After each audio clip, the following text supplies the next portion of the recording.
প্রতিদিনের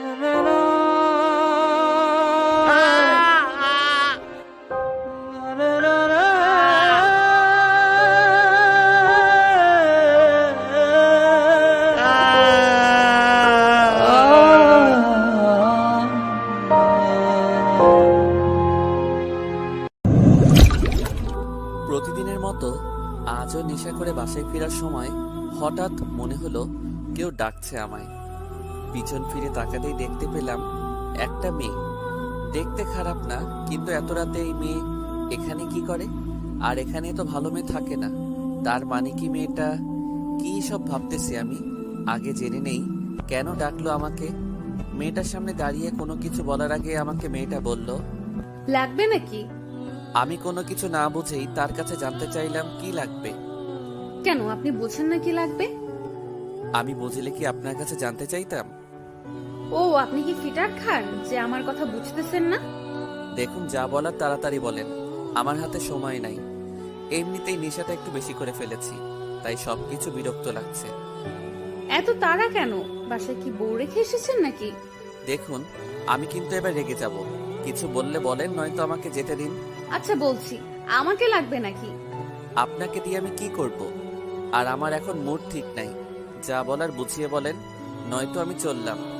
আপনার সমস্যা কি? আর এত রাতে আমাকে দিয়ে আপনি কি করবেন সেটাই আপনি বুঝেন না? আর হ্যাঁ, মাত্র 1000 টাকা দিলেই হবে, বেশি দিতে হবে না। দেখুন, আমি সত্যি বুঝতেছি না। আর 1000 টাকা আমি কেন আপনাকে দিব? দেখুন, আমাকে 1000 টাকা দিবেন।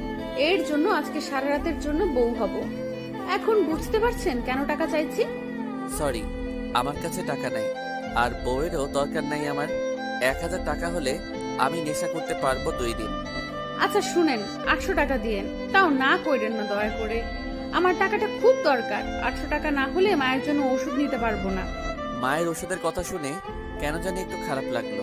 তাই তাকে বললাম, আমি যদি আপনাকে ওষুধ কিনে দেই তাহলে হবে, কিন্তু আপনাকে আমার লাগবে না। যদি রাজি থাকেন তাহলে চলেন আমার সাথে ওষুধের দোকানে। আপনার টাকায় কেনা ওষুধ কেন নিব? যদি আমাকে লাগে তাহলে বলেন, আমি আপনার কাছ থেকে হেল্প নিতে পারবো না। দেখুন, আমি আপনাকে কোনো হেল্প করতেছি না। যখন আপনার কাছে টাকা হবে তখন না হয় আমার টাকাগুলো ফিরিয়ে দিবেন। সরি, আমি আপনার টাকা নিতে পারবো না। যদি আমাকে নিয়ে টাকা দেন তাহলে খুব ভালো হয়, নয়তো আপনি চলে যান। এই শুনেন, টাকাগুলো আমি আপনাকে এখনই দিব, কিন্তু আপনাকে আমি কালকে রাতে নিব। যদি রাজি থাকেন তাহলে বলেন। আজকে আমার মন খারাপ, তাই আজকে আপনাকে নিতে পারবো না।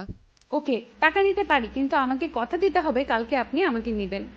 ওকে, কথা দিলাম। তাহলে আপনার নাম্বার দিয়ে যান, আমি আপনাকে কালকে ফোন দিয়ে মনে করিয়ে দিব। নাম্বার নিতে হবে না, আমার মনে থাকবে। ওকে। তারপর মেয়েটাকে ওষুধ কিনে দিয়ে আমি চলে এলাম।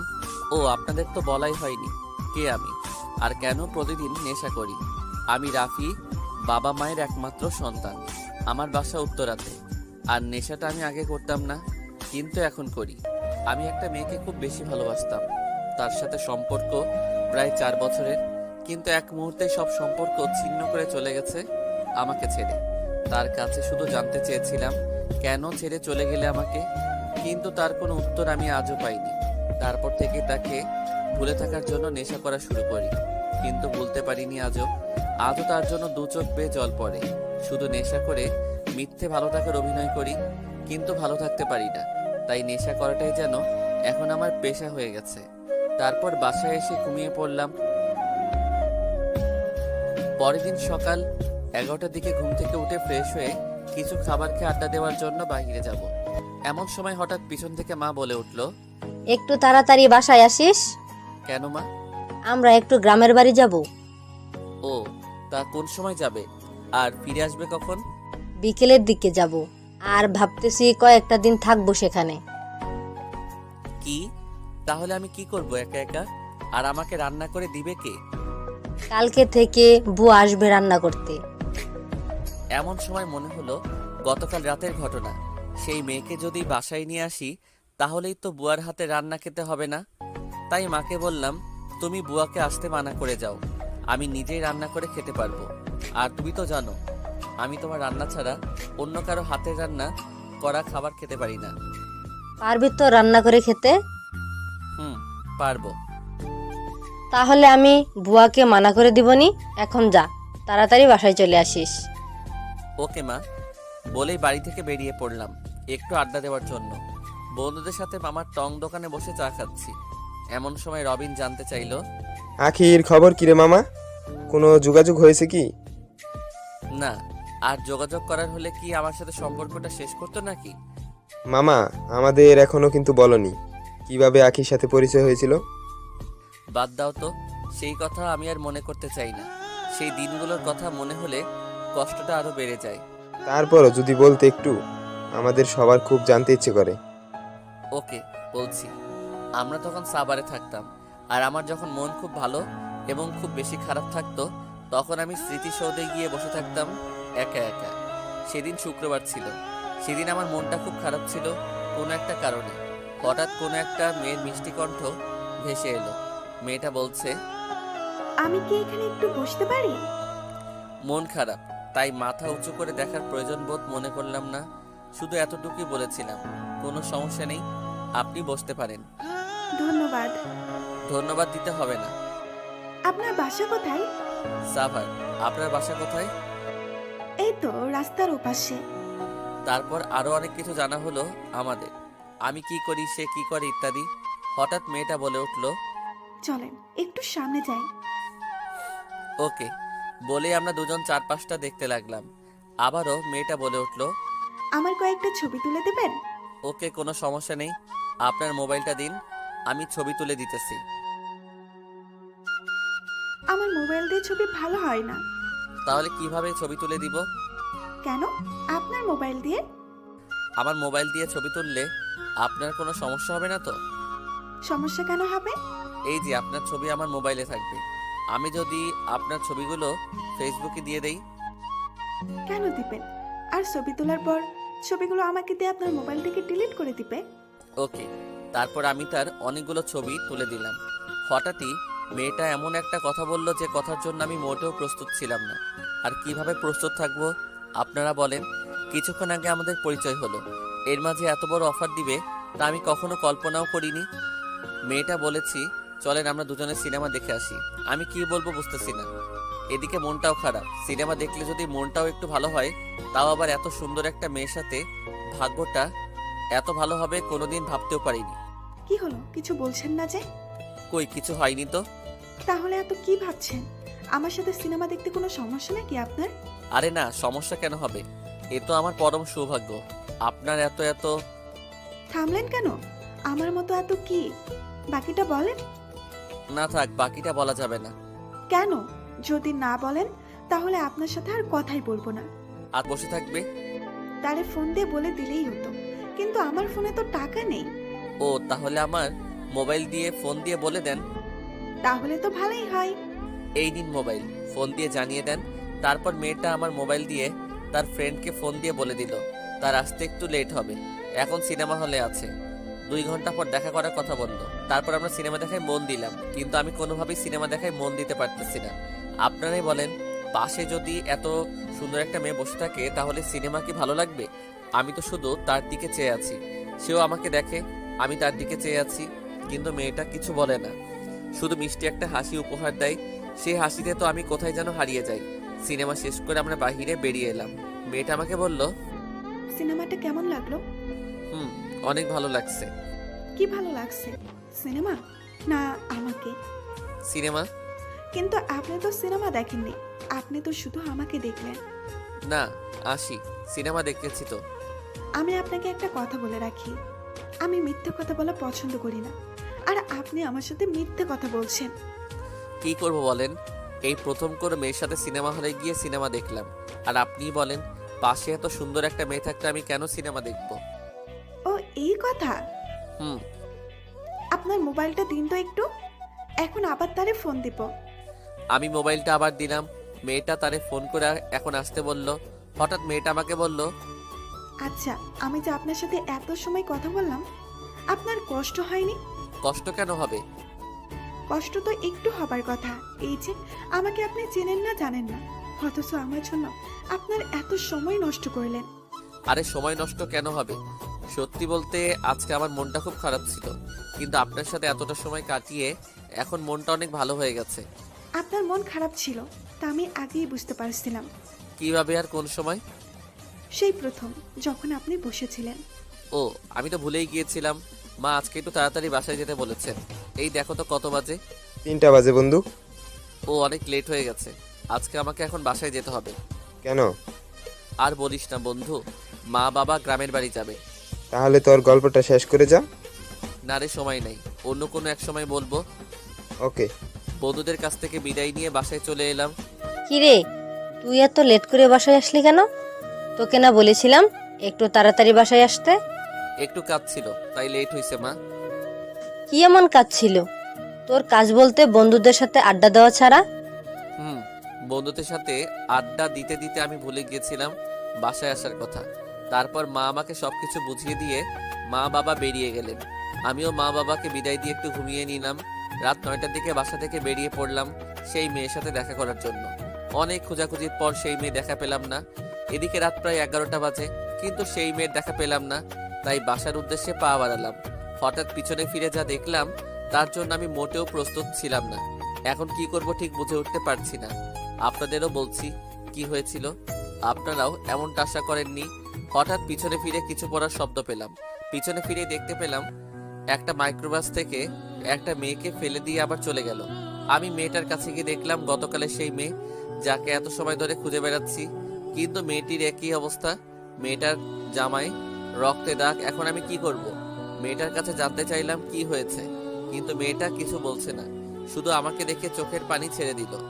আমি মেয়েটাকে উদ্দেশ্য করে বললাম, চলেন আপনাকে নিয়ে হসপিটালে যাই, কিন্তু মেয়েটা হসপিটালে যেতে রাজি নয়। মেয়েটা আরো বলল, এখন যদি হসপিটালে যাই তাহলে পুলিশ আসবে, আর পুলিশ আসলে আমার অনেক প্রবলেম হবে। আমার মা কারো কাছে মুখ দেখাতে পারবে না। এখন আপনারাই বলেন আমার কি করা উচিত। কোনো কিছু চিন্তা না করে মেয়েটাকে বললাম, তাহলে চলেন আমি আপনার বাড়িতে দিয়ে আসি। কথাটা তো ঠিকই বলেছেন। তাহলে কি করবেন এখন? চলেন আমার বাসায় যাই। আপনার বাসায় আঙ্কেল আন্টি যদি জানতে চাই এই মেয়েটাকে, তখন কি বলবেন? আরে মা বাবা বাসায় নেই, আর থাকলে কি আপনার এই অবস্থা দেখে কেউ কিছুই বলবে না। তারপর তাকে নিয়ে আমি বাসায় চলে আসলাম। বাসায় পৌঁছে ডক্টর আঙ্কেলকে ফোন দিয়ে আমাদের বাসায় আসতে বললাম, কিন্তু ডক্টর আঙ্কেল বলল অনেক রাত হয়েছে, সকালে আসতে চাইলো। কিন্তু আমি আঙ্কেলকে ভালো করে বুঝিয়ে বললাম সবকিছু। তারপর আঙ্কেল আসতে রাজি হলো। বাসায় তো রান্না করাও নেই, তাহলে কি খেতে দিব? পরে ফ্রিজ থেকে ফল বের করে দিলাম খাওয়ার জন্য। মেয়েটা কিছু বলছে না, শুধু কাঁদতেছে। কি হয়েছে, আপনি কাঁদতেছেন কেন? মানুষ কত অদ্ভুত, তাই না? কেন হঠাৎ এমন কথা বলছেন কেন? বলছি এর জন্য যে কেউ পেটে লাথি মারে, আবার কেউ পেট পুড়ে খেতে দেয়। তাই বলছি মানুষ কত অদ্ভুত।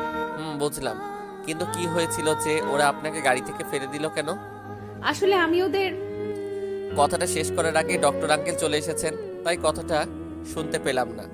তারপর ডক্টর আঙ্কেল মেয়েটাকে ভালো করে দেখতে লাগলো এবং আমাকে অন্য রুমে গিয়ে বসতে বলল। তাই আমিও রুম থেকে বেরিয়ে এলাম। প্রায় 30 মিনিট পর ডক্টর আঙ্কেল ওই রুম থেকে বেরিয়ে আসলেন এবং আমাকে বললেন, মেয়েটা তোমার কি হয়? তেমন কিছু না আঙ্কেল, রাতে বাসায় আসার পথে কেউ ওনাকে গাড়ি থেকে ফেলে দিয়ে চলে গেলেন। তখন আমি কোনো কিছু না বুঝে আমার বাসায় নিয়ে এসেছি। আঙ্কেল সত্যি করে বলেন তো, মেয়েটার কি কোনো বড় ধরনের ক্ষতি হয়েছে? তারপর আঙ্কেল যা বললেন তার জন্য আমি মোটেও প্রস্তুত ছিলাম না। আঙ্কেল আমাকে জানালো যে মেয়েটাকে কয়েকজন মিলে ধর্ষণ করেছে। ডক্টর আঙ্কেলের কথা শুনে মনের ভিতর কেমন জানি করতেছে। এর কারণ কি? আর মেয়েটা তো আমার পরিচিত কেউ না, তাহলে কেন আমার এমন লাগছে? তাহলে কি আমি মেয়েটার মায়ায় পড়ে গেছি? না, এমনটা কেন হবে? একদিনের পরিচয়ে কেন তার মায়ায় জড়াবো? এই রাফি, কি হলো তোর আবার? আঙ্কেলের ডাকে বাস্তবে ফিরে এলাম। কিছু না আঙ্কেল। তাহলে এখন কি করা যায় আঙ্কেল? দেখ রাফি, আমি এই মেয়েটার কোনো চিকিৎসা করতে পারবো না। কেন আঙ্কেল, চিকিৎসা করতে পারবেন না? রাফি দেখ, মেয়েটাকে দর্শন করা হয়েছে। প্রথমে পুলিশের কাছে নিতে হবে, তারপর চিকিৎসা। পুলিশকে জানানোর আগে আমি যদি চিকিৎসা করি তাহলে আমি বিপদে পড়ব। যা হবার পরে দেখা যাবে, আগে মেয়েটা চিকিৎসা করা দরকার। আপনি চিকিৎসা করেন আঙ্কেল। সরি, আমি পারবো না রাফি। আঙ্কেল, এই ঘটনা পুলিশকে কোনোভাবে জানানো যাবে না। এখন আপনি বলেন যে পুলিশের অনুমতি ছাড়া আপনি কোনো চিকিৎসা করতে পারবেন কিনা। আমি একটা শর্তে চিকিৎসা করতে পারবো। বলেন কি শর্ত আঙ্কেল? চিকিৎসা করার পর কিন্তু কোনোভাবে ধর্ষণের ঘটনা পুলিশকে জানানো যাবে না। আচ্ছা ঠিক আছে আঙ্কেল, পুলিশকে জানাবো না। এখন তো হলো। হবে, কিন্তু তুমি বললে হবে না, মেয়েটার কাছে জানতে হবে। সে কি পরে আবার পুলিশের কাছে ডায়েরি করে তখন? আঙ্কেল চলেন, এই ব্যাপারটা আগে মেয়েটার কাছে জেনে নেই, সে কি পুলিশের কাছে ডায়েরি করবে কিনা। ওকে চল। তারপর আঙ্কেল মেয়েটার কাছে জানতে চাইলো। মেয়েটা জানালো কোনোভাবে পুলিশকে এই ঘটনা জানানো তো দূরের কথা, আমরা এই তিনজন ছাড়া কেউ যেন জানতে না পারে। এই বলে মেয়েটি হাত জোর করে বলল, দয়া করে আপনারা কাউকে বলবেন না, নয়তো আমার মা খুব কষ্ট পাবে। আচ্ছা ঠিক আছে, কেউ জানবে না। তারপর আঙ্কেল মেয়েটাকে দেখে কয়েকটা ওষুধ লিখে দিল। আমি মেয়েটাকে বলে আঙ্কেলের সাথে বাইরে আসলাম, ওষুধ নিয়ে বাসায় ফিরে এলাম। মেয়েটাকে বললাম অনেক রাত হয়েছে, এখন ওষুধ খেয়ে ঘুমিয়ে পড়তে। সেই রাতে আর কিছুই জানতে চাইলাম না। পরের দিন সকালে বাহির থেকে নাস্তা কিনে নিয়ে মেয়েটাকে সাথে নিয়ে নাস্তা করলাম। এইভাবে কেটে গেল 2টা দিন। এখন মেয়েটা আগের চাইতে অনেক সুস্থ। আচ্ছা রুজিনা, তুমি এই কাজগুলো কেন করো? ও আপনাদের তো বলাই হয়নি। এর মাঝে মেয়েটার নামও জেনে নিয়েছি, তার নাম রুজিনা। কি করব তুমি বলো? মাস্টার শেষ করার পর কোনো চাকরি পাচ্ছি না। এইদিকে বাবা মারা গেছে অনেক আগেই, আর মাও অসুস্থ।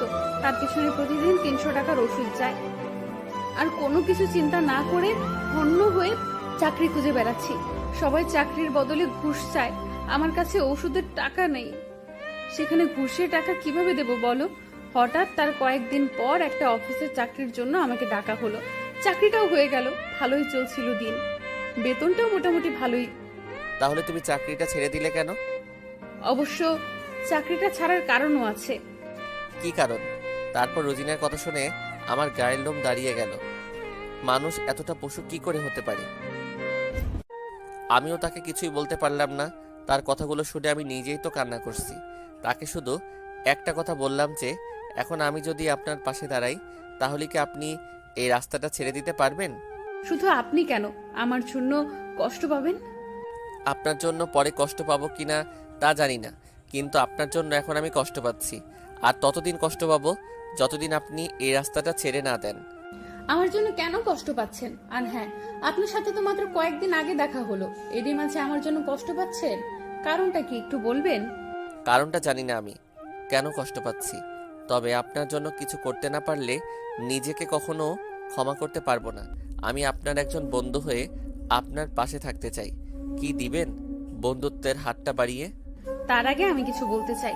ওকে বলেন। আমারও ইচ্ছে করে সবার মতো করে বাঁচতে, আমারও ইচ্ছে করে নতুন করে জীবন সাজাতে, আমারও ইচ্ছে করে আরো 4-5টা মেয়ের মতো করে বাঁচতে।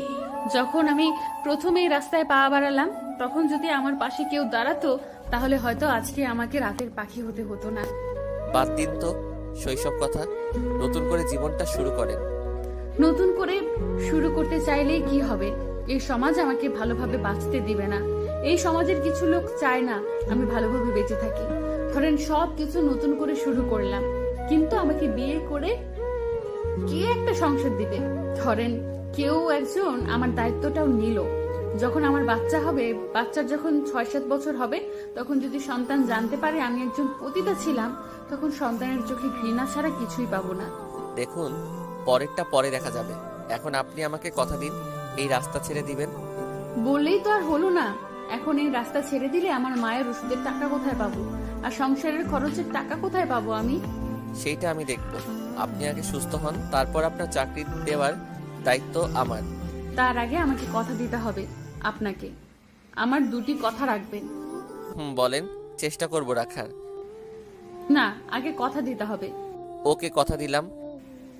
ভেবেচিন্তে কথা দিলেন তো? এখানে ভাবার কি আছে? আমার বিশ্বাস আছে আপনার উপর। আপনি এমন কিছু বলবেন না যা আমার দ্বারা সম্ভব না। 1, আমাকে সব সময় তুমি করে বলতে হবে। ওকে, তাহলে তুমিও আমাকে তুমি করে বলবেন। আমি কেন বলবো? ও, তার মানে আমাকে বন্ধু ভাবতে পারছেন না? ওকে তুমি করেই বলবো। এবার খুশি? আর দ্বিতীয় কথাটা কি? দ্বিতীয় কথাটা হলো আপনি আমাকে আর দ্বিতীয় কথাটা কি? দ্বিতীয় কথাটা হলো আপনি আমাকে কথা দিন, আজকের পর থেকে আর কোনো দিন এই ধরনের নেশা করবেন না। কি বলো তুমি এইটা? ঠিকই বলছি। নেশা করা ছাড়া আমি বাঁচতে পারবো না। আমি এত কিছু শুনতে চাই না। আর যদি নেশা করা ছাড়তে না পারেন তাহলে আপনার মতো বন্ধু আমার লাগবে না। আর আমি নিজেও জীবন নতুন করে সাজাবো না। এখন ভেবে দেখেন কি করবেন আপনি। নেশা করবেন নাকি আমার সাথে বন্ধুত্ব রাখবেন? এমন কথা বলো না, দয়া করে। তুমি এই কথাটা বাদে যা বলবে আমি তাই শুনবো। তার মানে আপনি নেশা ছাড়তে পারবেন না, তাই তো? হুম। ওকে, আপনি নেশা নিয়েই পড়ে থাকেন। কথাটা বলেই হাঁটা শুরু করলো মেয়েটা। এই কই যাও? চলে যাচ্ছি কই? বাসায়। কিন্তু আপনি তো এখনো সুস্থ না। এই অবস্থায় আমি আপনাকে যেতে দিতে পারবো না। আর আপনি যদি বাসায় যেতে চান তাহলে আমি নিজে গাড়ি করে আপনাকে বাসায় দিয়ে আসবো। কেন দয়া করছেন আমাকে? আমি কি আপনাকে দয়া করতে বলেছি? আর হ্যাঁ, আমার জন্য আপনি অনেক কষ্ট করেছেন, পারলে মাফ করে দিবেন আমাকে। আর আমাকে যে টাকাগুলো দিয়েছেন সেই টাকাগুলো কয়েকদিন পর দিতে হবে। এখন তো আমার কাছে টাকা নেই, তবে আজ রাতে বের হলেই আশা করি টাকার ব্যবস্থা হয়ে যাবে। কি বলছেন এইগুলো? আপনার মাথা ঠিক আছে তো? আমার মাথা ঠিকই আছে। তাহলে এমন কথা কেন বলছেন? তাতে আপনার কি? আমি তো আপনার কেউ না। কে বলছে কেউ না? তাহলে আমার কথা শুনছেন না কেন? আপনি এমন একটা কথা বলছেন যেটা রাখা আমার জন্য অনেক কষ্টের। কষ্ট কেন হবে? একটু শুনি, কেন আপনি নেশা করেন? ওকে শুনেন। তারপর আমার ভালোবাসার মানুষটার কথা বললাম যে আমাকে দুঃখের সাগরে ভাসিয়ে চলে গেছে। বুঝলাম আপনার নেশা করার কারণটা। আচ্ছা, ওই মেয়েটা এখন কোথায়? বিয়ে হয়ে গেছে। তার মানে মোটামুটি সুখেই আছে। হয়তো, কিন্তু আমি এতটা জানি না। তাছাড়া সুখে থাকার জন্যই তো আমাকে ছেড়ে চলে গিয়েছে। আচ্ছা, মেয়েটা যদি নিজের সুখের জন্য নতুন করে জীবন সাজাতে পারে তাহলে আপনি কেন নেশা করছেন? তাও আবার এমন একটা মানুষের জন্য যে কিনা আপনার ভালোবাসার মূল্য দিতে পারেনি। আমি ঠিক জানি না, কিন্তু তারে ছাড়া আমার পুরো জীবনটাই বৃথা মনে হয়। দেখেন, জানতে হবে আর নিজের জীবনকে ভালোবাসতে হবে। কোনোভাবেই আমি তাকে ভুলতে পারবো না। একমাত্র মৃত্যুই ভুলাতে পারে তার প্রতি আমার ভালোবাসা। আমার মনে হচ্ছে আপনি মেয়েটাকে সত্যি সত্যি ভালোবাসেন নাই। কি বাজে বকতেছো? ভালোবাসিনি মানে? তারে আমি নিজের জীবনের চেয়েও বেশি ভালোবাসি। আমি ঠিক কথাই বলছি। আচ্ছা, কি করলে তোমার বিশ্বাস হবে আমি তারে ভালোবাসি? কিছু না। তাহলে তোমার এমন মনে হলো কেন? কারণ আপনি তো নিজের জীবনকে ভালোবাসেন না। তাহলে আমি কি করে বিশ্বাস করব আপনি তারে ভালোবাসেন? অনেক বুঝেছো তুমি, আর বুঝতে হবে না। এখন তুমি কি কি চাও বলো। আমি চাই আপনি নেশা করা ছেড়ে দেন আর 5 ওয়াক্ত নামাজ পড়বেন। এছাড়া আর কিছুই চাই না। এই কাজগুলো করলে তুমি খুশি তো? অনেক অনেক খুশি হব, যা আপনাকে বলে বোঝাতে পারবো না। ওকে, তোমার কথা মেনে নিলাম। এবার হয়েছে? হুম। কিন্তু কিন্তু কি আবার? শুধু আজকে রাতে একটু নেশাটা করতে দাও দয়া করে। আমি প্রমিস করছি আজকের পর আর নেশা করব না। আর নামাজও আগামীকাল থেকে পড়বো। আচ্ছা ঠিক আছে, শুধু আজকেই কিন্তু। তারপর রাতে খাবার খেয়ে ঘুমিয়ে পড়লাম।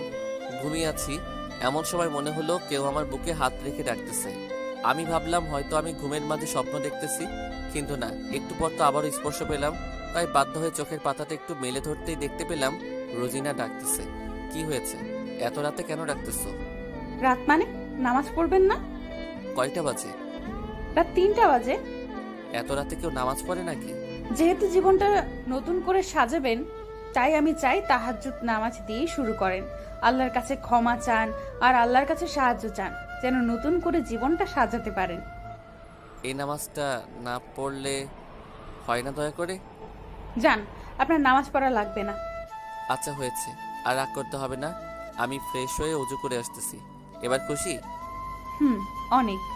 তারপর ফ্রেশ হয়ে নামাজ পড়ে যেই আবার ঘুমাতে যাব, ঠিক তখনই বলল, আজকে রাতে আর ঘুমাবেন না, ফজরের নামাজ পড়ে ঘুমাবেন। কি আর করার, মেনে নিতেই হবে। এছাড়া তো কোনো উপায়ও নেই। তাহলে এত সময় আমি কি করব? তার আগে বলেন, বাসায় কি কোরআন শরীফ আছে? হুম। তাহলে নিয়ে আসেন।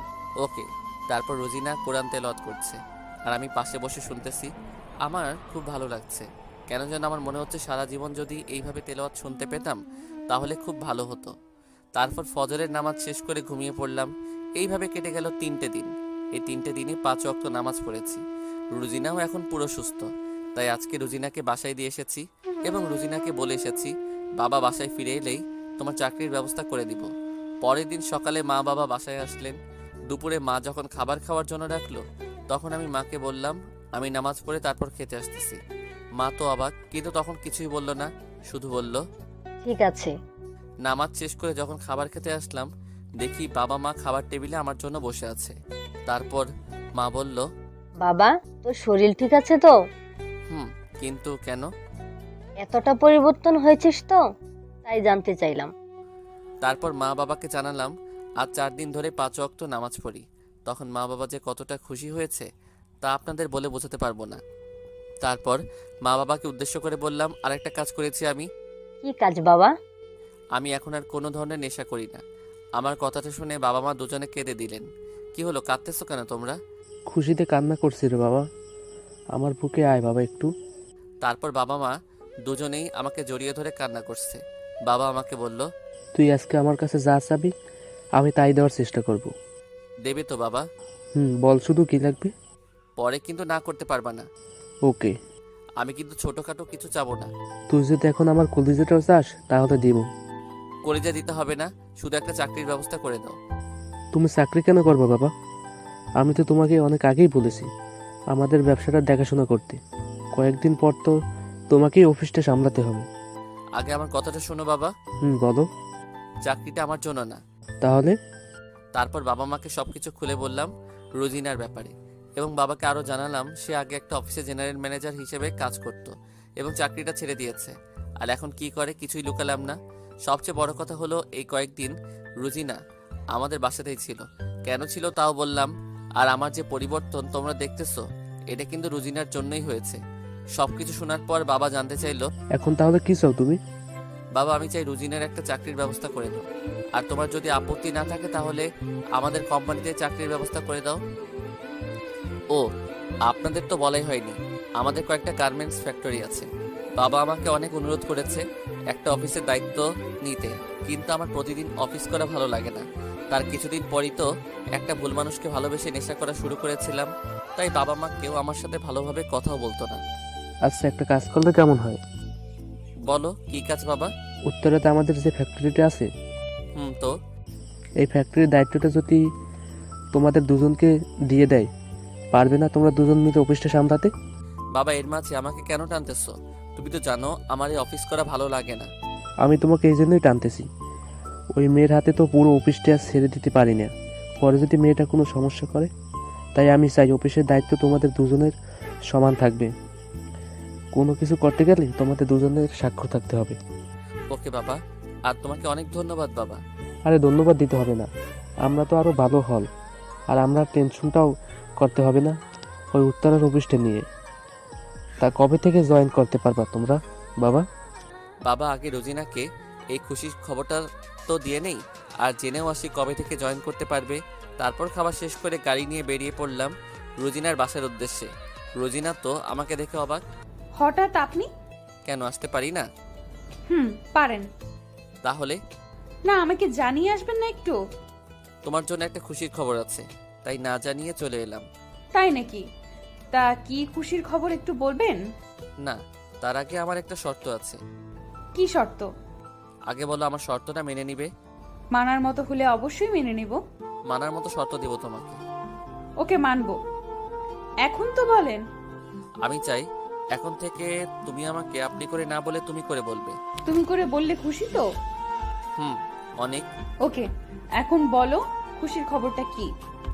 বাবাকে তোমার কথা বলেছি, আর একটা চাকরির কথা বলেছি। তারপর আঙ্কেল কি বলল? বাবা বলল আমাদের উত্তরাতে একটা ফ্যাক্টরি আছে, আর বাবা চায় আমরা দুজন মিলে যেন ওই অফিসটা সামলাই। সত্যি বলতেছো? রুজিনা তো খুশিতে কান্না করতে শুরু করে দিল।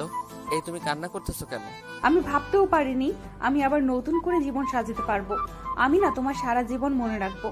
মনে রাখতে হবে না, এখন বাবা জানতে চাইছে কবে থেকে অফিস জয়েন করতে পারবা। ও আচ্ছা, শনিবার থেকে জয়েন করলে কেমন হয়? খুবই ভালো হয়। আচ্ছা এখন আমি আসি। আরে না, একটু বসো, কিছু মুখে নিয়ে যাও।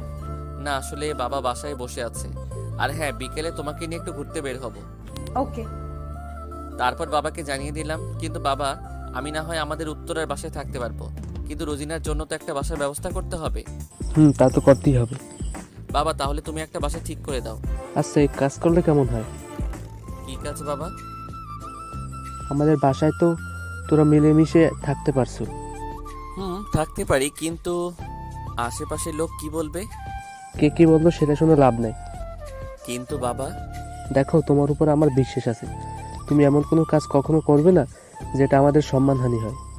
বাবা, তুমি আমার উপর আস্থা রাখতে পারো। আমি এমন কোনো কাজ কখনো করব না।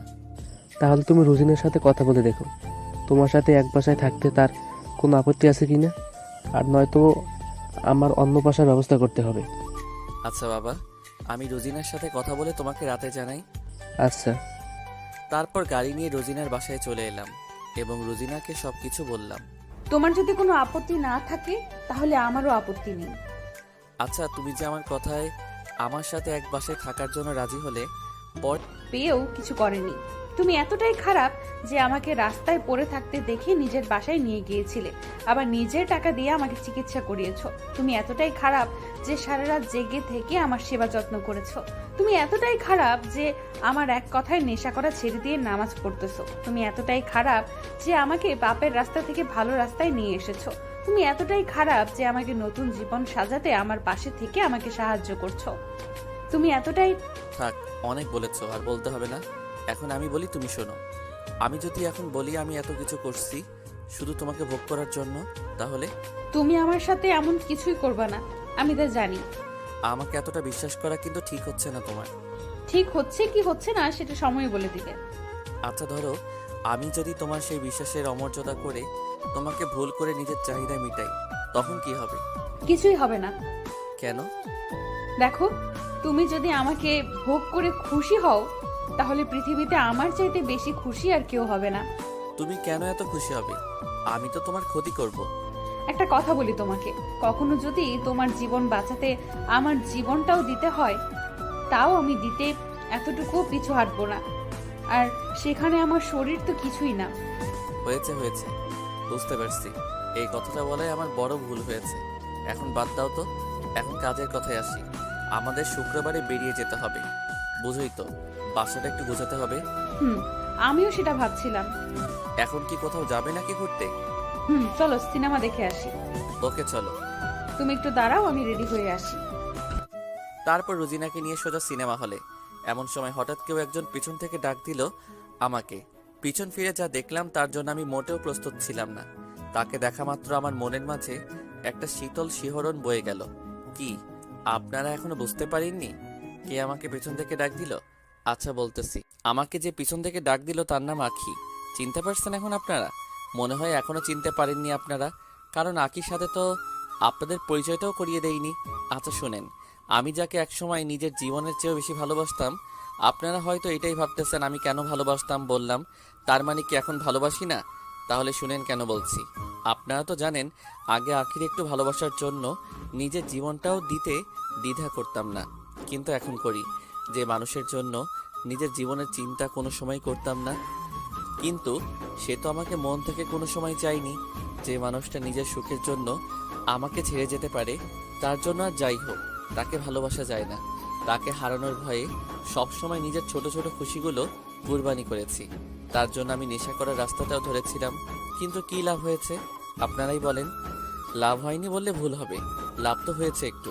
মা বাবার ভালোবাসা পাইনি সেই কদিন, আশেপাশের মানুষের অপমানজনক কথা শুনেছি। এগুলো কি লাভ হয়নি? আপনারাই বল। কেমন আছো? আখির ডাকে বাস্তবে ফিরে এলাম। আমি অনেক অনেক ভালো আছি। আর আপনি আমাকে তুমি করে কেন বলছেন? তুমি কি আমার উপর রেগে আছো এখনো? কার উপর রাগ করব? আমার উপর। সবার উপর রাগ করা ঠিক না, আর আপনার উপর তো আরও না। কেন? কেন আবার কি? একটা অপরিচিত মানুষের উপর আমি কেন রাগ করব? আচ্ছা আপনি কি আমাকে চিনেন? এমন ভাবে কথা বলছো কেন? তাহলে কেমন করে কথা বলবো? আমি বুঝতে পারছি। কি বুঝতে পারলেন? তোমার পাশে মেয়েটাকে তোমার নতুন জিএফ নাকি? জিএফ হলেই তোমার তাতে কি? নতুন জিএফ এর সামনে আমার পরিচয়টা দিতে চাও না? যদি ছেড়ে চলে যাই? আপনি কি বলতে চান সবাইকে নিজের মতো করে ভাবা ঠিক না? কেন? কেন আবার কি? যখন আমার জীবন আপনার প্রয়োজন ছিল তখন কই ছিলেন আপনি? এখন আসছেন ভালোবাসার দাবি নিয়ে। যে মানুষ নিজের একটু সুখের জন্য অন্য ছেলের হাত ধরে চলে যেতে পারে, সে আর যাই হোক তার কাছে ভালোবাসা নেই, আছে শুধু প্রতারণা। আর ভালো করে একটা কথা শুনেন, আপনি ভালোবাসার দাবি নিয়ে আর কোনোদিন আমার সামনে আসবেন না। আর আপনি জানতে চাইছিলেন না এই মেয়েটা আমার কি হয়? আমি বলছি, এই মেয়েকে আমি ভালোবাসি। রুজিনা, আমি তোমাকে ভালোবাসি। এই কথাটা তোমাকে অনেকবার বলতে চেয়েছি, কিন্তু বলতে পারিনি। তখন রুজিনা হঠাৎ, এই কাজের জন্য আমি মোটেও প্রস্তুত ছিলাম না। তখন রুজিনা হঠাৎ আমার হাতটা ধরে বলল, চল, সিনেমা শেষ হয়ে যাবে। আর হ্যাঁ, রুজিনা আকিকে উদ্দেশ্য করে বলল, আপনি আপনার রাস্তা মাপেন, আমরা এখন সিনেমা দেখব। আবিরের সাথে আমার কিছু কথা আছে, আর আপনি আমাদের মাঝে কথা বলছেন কেন? আমি কথা বলবো না তো কে কথা বলবে? আর আবিরের সাথে আপনার কি কথা? আমি আবিরকে ভালোবাসি, সো তার সাথে আমার কথা থাকতেই পারে। কি ভালোবাসেন? তাহলে চলে গিয়েছিলেন কেন? যখন আবির আপনার জন্য মরতে বসেছিল তখন কোথায় ছিল আপনার ভালোবাসা? যখন সে নেশা করে সবার কাছে ঘৃণার পাত্র হয়েছিল তখন কই ছিল আপনার ভালোবাসা? আর এখন এসে বলছেন আবিরকে ভালোবাসেন। সরি আবির, আমি জানি আমি যে ভুল করেছি তার কোনো ক্ষমা নেই, কিন্তু আমাকে একটা সুযোগ দাও। তোমার সব কষ্ট আমার ভালোবাসা দিয়ে ফুলিয়ে দেব। আপনি যখন জানেন আপনার ভুলের কোনো ক্ষমা নেই তখন কেন ক্ষমা চাইতেছেন? আর আবির তো বলল যে এখন সে আমাকে ভালোবাসে। আমি আপনার সাথে কথা বলতেছি না, আপনি আমাদের মাঝে কথা বলতে আসবেন না। কেন সে আমাদের মাঝে কথা বলবে না? দেখো আবির, আমাকে ক্ষমা করে দাও, দয়া করে। ক্ষমা করতে পারি, কিন্তু তার আগে রোজিনার প্রশ্নের উত্তর দাও। যদি উত্তর দিতে পারো তাহলে ক্ষমা করতে পারি। এই প্রশ্নের কোনো উত্তর আমার জানা নেই। তাহলে আপনি এখন আসতে পারেন, আমার লেট হচ্ছে। ওকে, চলে যাইতেছি, কিন্তু আমার একটা কথার উত্তর দেবে তুমি? কি জানতে চাও বলো। তুমি কি আমাকে ভুলে গিয়েছো? এর উত্তর আমার জানা নেই। আপনি এখন আসতে পারেন। ভালোবাসা কি ভোলা যায় কোনোদিন? আপনারাই বলেন। আমার উত্তর এখনো আমি পাইনি। রোজিনা, চলো বাসা চলে যাব। কেন সিনেমা দেখবা না? আজকে সিনেমা দেখার মুডটাই নষ্ট হয়ে গেছে, অন্য কোনো দিন আসবো। এখন চলো এখান থেকে। ওকে চলো। কি হলো, আমাকে কিছু তো বলে যাও। কি বলবো আপনাকে নতুন করে? আমার যা বলার তা তো বলেই দিয়েছি। আমার জীবনে আপনাকে আর কোনো প্রয়োজন নেই। আমি একা একা বাঁচতে শিখে গিয়েছি। কথাগুলো বলেই হাঁটা শুরু করলাম। কথাগুলো বলার সময় আমার বুকের ভিতর যেন রক্তের স্রোত বয়ে গেল। তারপরও কথাগুলো বলে দিলাম, কারণ আমি আবার নতুন করে কষ্ট পেতে চাই না। তারপর রুজিনাকে তার বাসায় নামিয়ে দিয়ে তাকে বললাম, আমি তোমার কাছে একটা অনুমতি চাই, দয়া করে না করো না। বলো কি অনুমতি চাও? শুধু আজকে রাতের জন্য আমাকে নেশা করার অনুমতি দাও। আমি কথা দিতেছি আর কোনো দিন নেশা করব না। অনুমতি দিতে পারি, কিন্তু কিন্তু কি আবার? আজকে রাতে আমার সাথে থেকে নেশা করবা। তা কি করে হয়? আমার বাসায় তো বাবা মা আছে। তাহলে চলো কোনো একটা হোটেলে যাই। কিন্তু কিন্তু কি আবার? এতে যদি রাজি না থাকো তাহলে নেশা করা লাগবে না আজকে। চলো হোটেলেই যাব। তারপর রুজিনাকে নিয়ে বেরিয়ে পড়লাম। রাস্তায় এসে নেশাগুলোই কিনে নিলাম। তারপর সোজা হোটেলে চলে এলাম। হোটেলে এসে ফ্রেশ হয়ে নিচে এলাম কিছু খাবার নিতে। তারপর দুজনে খাবারটা শেষ করে বসে পড়লাম খাটের উপর। নেশা করার সব আয়োজন করলাম। এমন সময় রুজিনা, আমারও একটা আবদার আছে। বলল। যেহেতু তুমিও আজকে নেশা করতেছো তাহলে আমারও একটা ইচ্ছে পূরণ করো। বলো কি ইচ্ছা? আজকে রাতটা তুমি আমার সাথে কাটা। রুজিনা কথাটা শেষ করার আগে ধমক দিয়ে থামিয়ে দিলাম। কি বলছো তুমি এগুলো? কেন কি বলতেছি আমি? তুমি বুঝো না তুমি কি বলতেছো? আমি বুঝতেছি কিন্তু তুমি বুঝতেছো না। একটা রাত আমাকে দিলে কি এমন ক্ষতি হবে? দেখো, আমি চাই না তুমি তোমার অতীতকে মনে করো। তুমি চাও না আমি অতীত মনে করে কষ্ট পাই, কিন্তু তুমি কেন অতীত মনে করে কষ্ট পাইতেছো? তুমি কি বলতে চাইতেছো একটু বুঝিয়ে বলো। একটু মনে করে দেখো, তুমি আমাকে কথা দিয়েছিলে আর কোনোদিন কোনোভাবেই তুমি নেশা করবে না, কিন্তু এখন তুমি কি করতে চাইতেছো?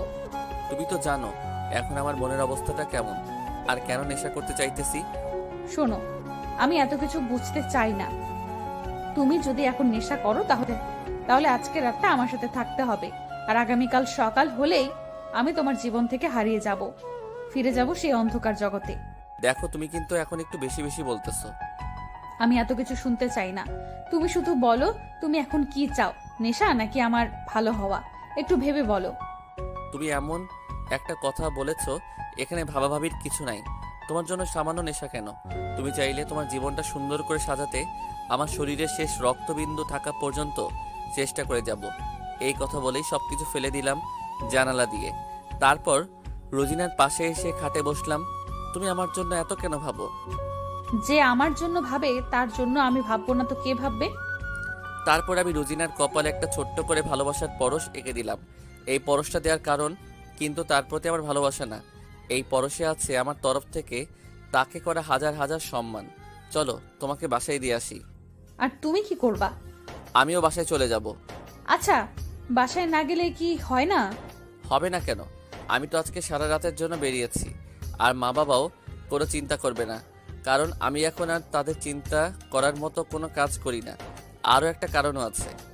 কি কারণ একটু বলো তো শুনি। আমি মা বাবাকে বলে এসেছি তোমাকে নিয়ে বেড়াতে যাব, আর আগামীকাল সকালে ফিরবো। কি বলো তুমি? আঙ্কেল কিছু বলেননি আমার কথা বলাতে, তাও আবার সারা রাত? না, কিছুই বলেনি, শুধু বলেছে সাবধানে গাড়ি ড্রাইভ করিস। আর সবচেয়ে বড় কথা হলো বাবা মা জানে তোমার জন্যই আজকে আমার এত পরিবর্তন। আমার জন্য মানে? তুমি কি বলেছো আঙ্কেল আন্টিকে? সব কিছু বলেছি তোমার ব্যাপারে, আর এটাও বলেছি যে তোমরা যে কয়েকদিন গ্রামের বাড়িতে ছিলা তখন তুমি যে আমার বাসায় ছিলা, এই কথাটাও বলেছি। বলো। এই শোনো, আমার একটা কথা রাখ। আচ্ছা, কথা দিলাম, এবার বলো। তুমি আমার সাথে একটু সকালে আমাদের বাসায় যাবে? মা বাবা তোমাকে দেখতে চেয়েছেন। ও, এই কথা? কেন, তুমি কি ভেবেছিলে? তেমন কিছু না। বলো না একটু। আমি নির্ধারিত কিছু একটা ভাবিনি, কিন্তু এইটা ভেবেছিলাম যে হয়তো কঠিন কোনো কাজের কথা ভাববে। ও আচ্ছা, বাদ দাও তো। এখন বলো, সকালে আমাদের বাড়ি যাবে কি না? যাব না কেন আবার? আর তুমি চাইলে আমি যে কোনো জায়গায় যেতে প্রস্তুত। তা কেন? আমি তোমার উপকার করছি বলে? আরে না, তোমার প্রতি আমার বিশ্বাস আছে। তুমি আমার যাই করো আমার ক্ষতি হবে এমন কোনো কাজ তুমি করবে না। এতটা বিশ্বাস আমার উপর? হুম। এদিকে রুজিনার হাত ভুলানিতে আমার প্রায় ঘুম চলে এসেছে। এই, তোমার কি ঘুম আসতেছে? অনেক ঘুম পাচ্ছে। তোমার কি ঘুম আসছে না? না। ও, তাহলে আমি তোমার কোলেই ঘুমিয়ে পড়লাম। আরে না, তোমার এখানে কষ্ট হবে ঘুমাতে, তার উপর একটু ঠান্ডাও লাগবে একটু পর। তার চেয়ে ভালো আমরা রুমে চলে যাই। ওকে চলো। রুমে আসার পর ভাবতে লাগলাম, বেড তো মাত্র একটা, তাহলে রুজিনা কোথায় ঘুমাবে? হঠাৎ আমার মাথায় একটা বুদ্ধি এলো, আমি তো চাইলে একটু কষ্ট করে সোফায় ঘুমাতে পারি। তাই একটা বালিশ নিয়ে নামার সময়। বালিশ নিয়ে কই যাচ্ছ? এই তো সোফায়। কেন? বিছানা তো একটা, তাই তুমি বিছানাতে ঘুমাও, আমি ওইখানে ঘুমাই। তোমার কোথাও যেতে হবে না, চুপটি করে এখানে শুয়ে পড়ো। আর তুমি যদি আমার সাথে ঘুমাতে না পারো তাহলে আমি নিচে ঘুমাতে যাচ্ছি। কি বলো তুমি? আমার কোনো সমস্যা নেই তোমার সাথে ঘুমাতে, কিন্তু। কোনো কিন্তু টিন্তু নেই, এখন শুয়ে পড়ো। আচ্ছা। তারপর শুয়ে শুয়ে গল্প করতে করতে কখন যে ঘুমিয়ে পড়েছিলাম মনে নেই। রোজিনার মিষ্টি ডাকে ঘুম ভাঙলো। এত সকালে কেন? সকাল মানে নামাজ পড়তে হবে, মনে আছে? ও তাই তো, আমার মনে ছিল না। তারপর ফ্রেশ হয়ে নামাজ পড়ে বাসার উদ্দেশ্যে বেরিয়ে পড়লাম। এমন সময় রাস্তায় হঠাৎ রুজিনা বলল, গাড়িটা একটু থামাও। কি হয়েছে, কোনো সমস্যা? তোমাকে একটা লোক দেখাবো। ও আচ্ছা। তোমার মনে আছে আমি একটা অফিসে জব করতাম? সেখানকার বসের জন্য তোমার জীবন নষ্ট হয়েছে।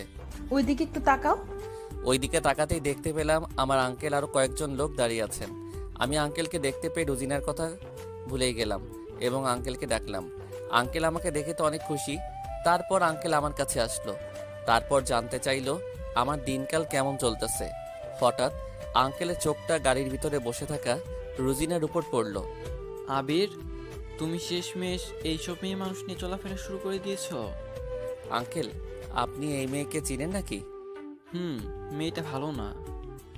আপনি জানলেন কি করে মেয়েটা খারাপ? তুমি মেয়ের কাছে জিগাও। বলে আঙ্কেল হাঁটা শুরু করলেন তার গাড়ির কাছে।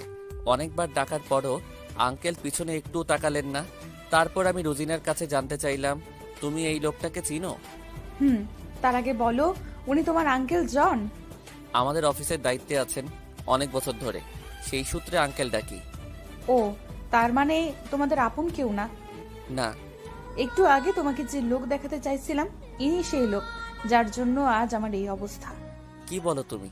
রুজিনার কথা শুনে আমার মাথায় যেন আকাশ ভেঙে পড়ল। তার মানে রুজিনা আগে আমাদের একটা অফিসে জব করত। রুজিনাকে তো দুজন মিলে ধর্ষণ করেছে। একজন তো আঙ্কেল, বাকি একজন কি তাহলে আমার বাবা নাকি? কী সব ভাবছি আমি? আমার বাবা এমন কাজ করতেই পারে না। আমার মাথা ঠিক কাজ করছে না। রোজিনার কথা শোনার পর থেকে রোজিনার ডাকে বাস্তবে ফিরে এলাম। এই, বলো। কি ভাবতেছো? কিছু না। তাহলে বাসায় চলো। ওকে। তারপর রোজিনাকে নিয়ে বাসায় চলে এলাম। মা গো, তাড়াতাড়ি আসো, দেখো কাকে নিয়ে এসেছি। বাবা, মেয়েটাকে?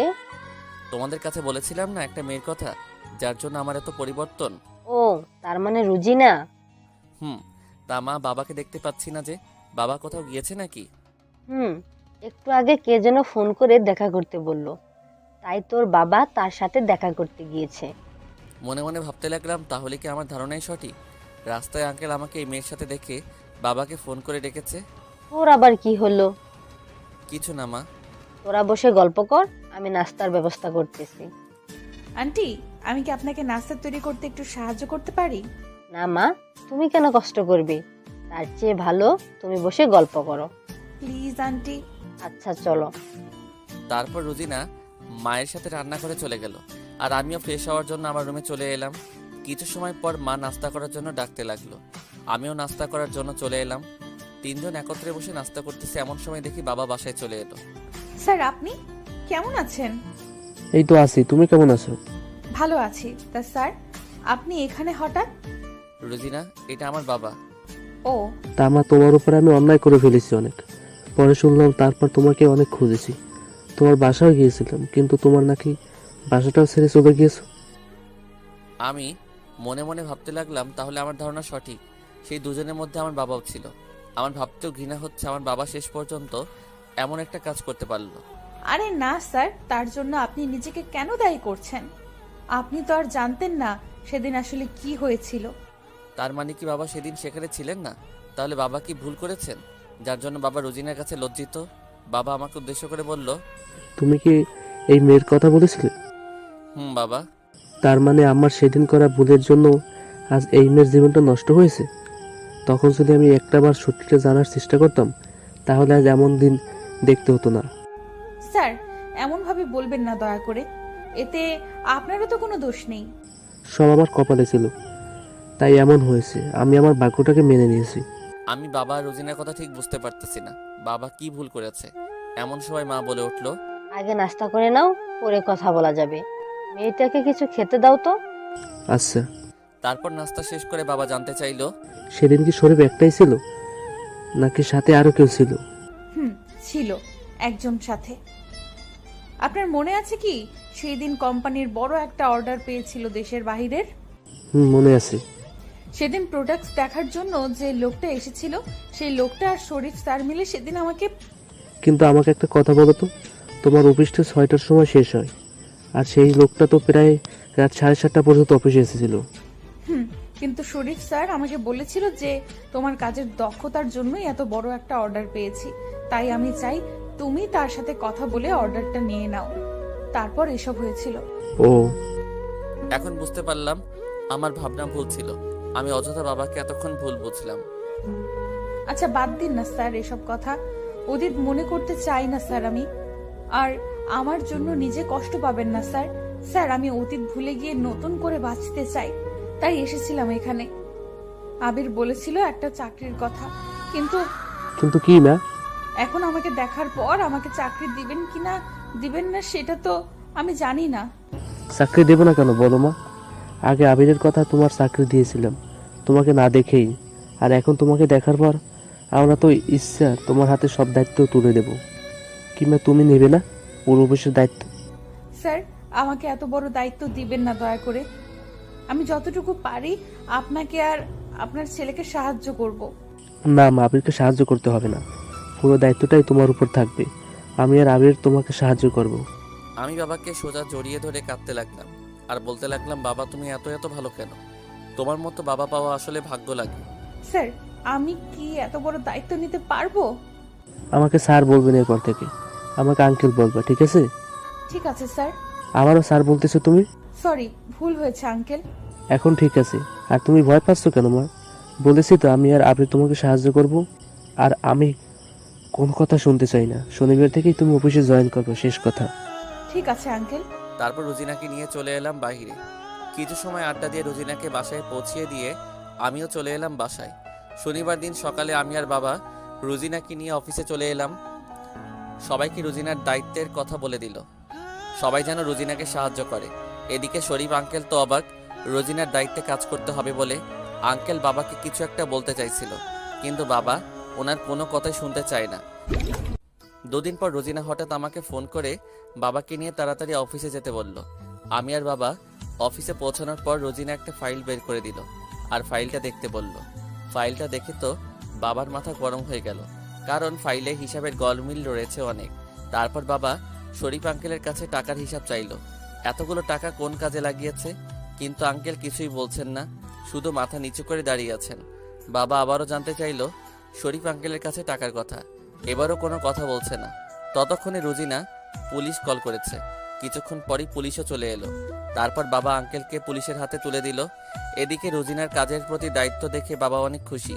তারপর বাবা চলে এলেন অফিস থেকে। আমাকেও আসতে বলেছিলেন, কিন্তু আমি বাবাকে বলেছি আজকে রুজিনাকে নিয়ে একটু ঘুরতে যাব।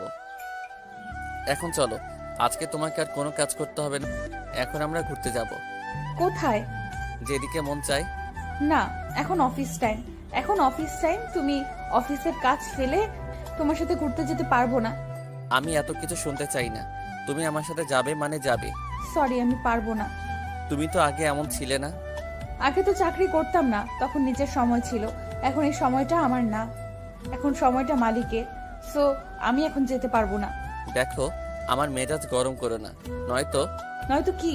কিছু না, চলো তো এখন। বলছি তো এখন যেতে পারবো না। আগে অফিস টাইমটা শেষ হোক, তারপর যাব। তুমি যেখানে যেতে বলবে আমি সেখানেই যাব। তার মানে এখন আমার চাইতে তোমার কাজটা বড় হয়ে গেল। দেখো, ঠিক তা না, কিন্তু এই কাজের জন্যই আমাকে বেতন দেওয়া হয়। তোমার সাথে ঘোরাফেরা করার জন্য কিন্তু বেতন দেওয়া হয় না। দেখো, তুমি কিন্তু ভুলে যেও না, আমি কিন্তু তোমার বস। ভুলিনি বলেই তো কাজ ফাঁকি দিব না। যে করেই হোক তোমাকে তো আমি নিয়ে যাবই। পারবে না যতক্ষণ অফিস টাইম শেষ না হবে। অফিস টাইম এখনই শেষ করতেছি তোমার। কিভাবে? দরকার হলে এখন আমি তোমাকে চাকরি থেকে বিদায় করে দেব। সেটা তুমি পারবে না। আমাকে একমাত্র আঙ্কেলই পারে চাকরি থেকে বের করতে।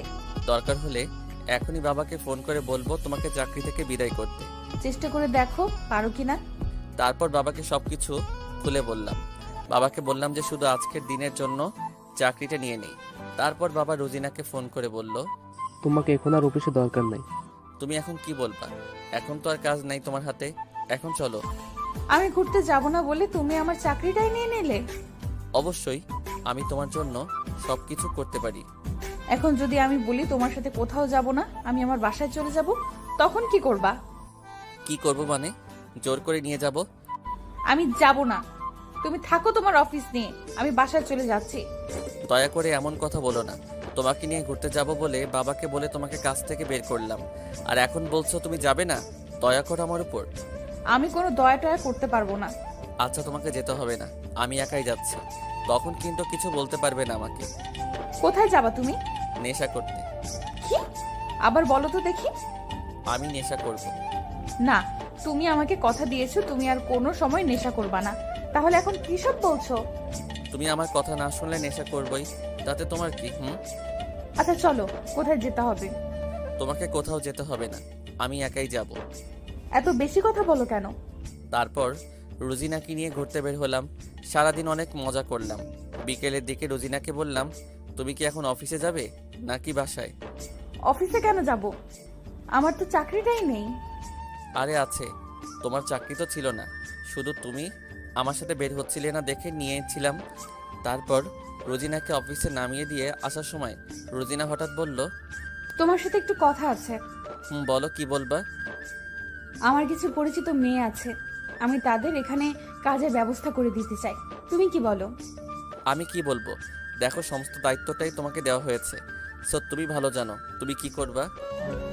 না মানে, তারা কিন্তু কোনো ভালো মেয়ে না, তারাও আমার মতো পতিতা। তার আগে তোমাকে একটা কথা বলি, এই পতিতা শব্দটা আমার সামনে আর কোনোদিন উচ্চারণ করবে না। তারাও তো মানুষ, তুমি যদি ভালো মনে করো তাহলে চাকরি দিতে পারো। আমি চাই সবাই সুন্দর করে বেঁচে থাকুক। দেখো, এই বিষয় নিয়ে আঙ্কেলদের সাথে কথা বললে আমার মনে হয় একটু ভালো হতো। পরে যদি আঙ্কেল... তোমাকে বলেছি না পুরো দায়িত্বটাই তোমার উপর, সো আর কোনো কথা শুনতে চাই না এই বিষয় নিয়ে। আচ্ছা ঠিক আছে। এখন তাহলে আমি কি আসতে পারি? হ্যাঁ পারো, কিন্তু আজ রাতে আমাকে একটু সময় দিতে হবে। কেন? দরকার আছে। কি দরকার? রাতে যখন আসবা তখন বলবো। আচ্ছা তাহলে এখন আমি আসি। আচ্ছা। তারপর বাসায় চলে এলাম। বাসায় আসার পর বাবা জানতে চাইলো কিসের জন্য রোজিনা চাকরিটা নিয়েছিল? একদিনের জন্য? বাবাকে সবকিছু খুলে বললাম। তোরা পারিসও। তারপর ফ্রেশ হয়ে একটু বিশ্রাম করলাম। মনে হয় একটু ঘুমিয়ে পড়েছিলাম। রোজিনার ফোনে ঘুমটা ভাঙলো। ফোন রিসিভ করতে এতগুলো কথা শোনালো। তারপর গাড়ি নিয়ে বেরিয়ে পড়লাম রোজিনার বাসার উদ্দেশ্যে। রোজিনার বাসার সামনে গিয়ে রোজিনাকে ফোন করে আসতে বললাম। একটু পর রোজিনা বেরিয়ে এলো। রোজিনাকে দেখে আমার চোখ আটকে গেল। এ কি পড়েছে মেয়েটা? আর এইরকম কাপড় পরার উদ্দেশ্য কি? এই কাপড়ে রোজিনাকে দেখে মনে পড়ে গেল সেই দিনের কথা, যেদিন রোজিনাকে প্রথম দেখেছিলাম। কিন্তু আজকে এরকম কাপড় পরার উদ্দেশ্য কি? কি দেখো এমন করে? তোমাকে দেখি। আমাকে মনে হয় কোনো দিন দেখোনি। দেখেছি, কিন্তু তুমি আজকে এরকম পোশাক কেন পরেছো? তোমার উদ্দেশ্য কি বলো তো? আগে চলো, পরে বলছি। কোথায়? চলো না, গেলেই দেখতে পাবে। আচ্ছা চলো। রোজিনা আমাকে এমন একটা জায়গায় নিয়ে আসবে আমি কল্পনাও করতে পারিনি। তুমি আমাকে এখানে কেন নিয়ে এলে? কাজ আছে। কি কাজ? একটু পর তুমি এমনিতেই বুঝে যাবে। ও, আপনাদের তো বলাই হয়নি। রোজিনা আমাকে কোথায় নিয়ে এসেছে? রোজিনা আমাকে একটা গেস্ট হাউসে নিয়ে এসেছে। তারপর রোজিনা আমাকে ভিতরে নিয়ে গেল। ভিতরে আসতে দেখতে পেলাম প্রায় 15-20টা মেয়ে বসে আছে। তারা সবাই রোজিনাকে দেখতে পেয়ে অনেক খুশি। আমার মনে হলো যেন তারা কয়েক শত বছর পর রোজিনাকে দেখতে পেয়েছে। তারপর রোজিনা আমাকে সবার সাথে পরিচয় করিয়ে দিল। আমাকে দেখিয়ে রোজিনা সবাইকে উদ্দেশ্য করে বলল আমার নাকি মন খারাপ, তাই আমাকে এখানে নিয়ে এসেছে। তাদের মাঝ থেকে একটা মেয়ে হঠাৎ বলল, তোমাদের মাঝে থেকে কি কেউ ওর মন ভালো করতে পারবে কি? অথবা তোমরা চাইলে সবাই একত্রে চেষ্টা করতে পারো ওর মন ভালো করতে। এইভাবে হবে না, তার চেয়ে ভালো হয় কেউ একজন ওকে আলাদাভাবে কিছুটা সময় দিলে তাড়াতাড়ি ওর মন ভালো হবে। এই তুমি আমার সাথে আসো, না তুমি আমার সাথে আসো। এই মেয়েগুলো যেভাবে টানাটানি করতেছে আমার মনে হচ্ছে আমাকে ওরা যে কোনো সময় খেয়ে ফেলতে পারে। এদিকে রোজিনা আমার সাথে ঘটে যাওয়া কাণ্ড দেখে হাসতেছে। হঠাৎ রোজিনা আমাকে উদ্দেশ্য করে বলল, তুমি এখান থেকে একটা মেয়ে পছন্দ করো। মানে কি এসবের? মানে হলো তোমার টাকা লাগবে না, এরা সবাই আমার পরিচিত লোক। আমি এখানেই ছিলাম আর এখান থেকে নিজের শরীর বিক্রি করতাম। এখন তুমি বলো আজকে রাতটা কার সাথে কাটাতে চাও? এখান থেকে যে কোনো মেয়েকে নিয়ে আজকে রাতটা কাটিয়ে দিতে পারো, অথবা তুমি চাইলে 2-3 জনও নিতে পারো। রোজিনা তুমি জানো আমি এইগুলো পছন্দ করি না। তারপরও তুমি আমাকে এমন একটা জায়গায় নিয়ে এসেছো আমার ভাবতেই ঘৃণা হচ্ছে। এখানে ঘৃণা করার কি আছে? তুমি জানো এদের কাছ থেকে একটু মজা পেতে মানুষ কত টাকা পয়সা নষ্ট করেছে? রোজ এখানে কত লোক আসে একটু মজা পেতে, আর তুমি কিনা ছিছি করতেছো। কোন মানুষ কি করলো সেটা জানার দরকার নেই আমার। আর আমাকে যদি সেই সব মানুষ মনে করে থাকো তাহলে তুমি মস্ত বড় ভুল করেছো। এমন কেন করতেছো? একটা রাতই তো, কিচ্ছু হবে না, তার চেয়ে বরং মজা নিতে থাকো। শেষমেশ তুমিও আমার সাথে এমন করতে পারলে। এই দেখো, আমার যদি এমন কাজ করার ইচ্ছা থাকতো তাহলে এতদিন তোমার কি অবস্থা হতো একটু ভেবে দেখো। কি এমন অবস্থা হতো? তুমি বুঝো না কি হতো?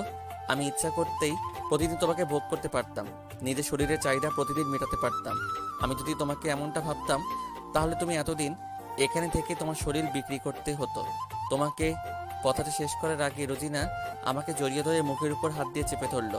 আমি জানি তুমি এমন না, তোমার মনটা অনেক ভালো। তাহলে তুমি আমাকে এই বাজে জায়গায় কেন নিয়ে এলে? তাহলে শোনো কেন তোমাকে এখানে নিয়ে এসেছি।